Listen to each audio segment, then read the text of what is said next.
কিছুক্ষণ আগেই আমি বক্তব্য রাখছি, কারণ আমার দলীয় একটি প্রোগ্রাম থাকাতে পুরস্কার বিতরণ অনুষ্ঠানটি আমার অনুপস্থিতিতে অধিকার সহ উপজেলা বিএনপির ব্যাটার দাওয়াতি যে সমস্ত মেহমানবৃন্দ আছে ওনারা সম্পন্ন করবেন।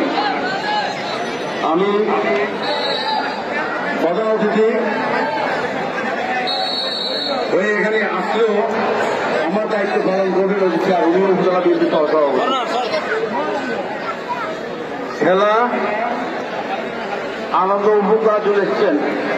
Miabazar football, Miabazar sporting club যে দায়িত্বটি পালন করছে অঞ্চলে বা সারা চট্টগ্রামে যুব সমাজকে খেলামুখী স্পোর্টিং মুখী করে মাদক থেকে বিরত রাখার জন্য কাজটি তারা করছেন দীর্ঘদিন।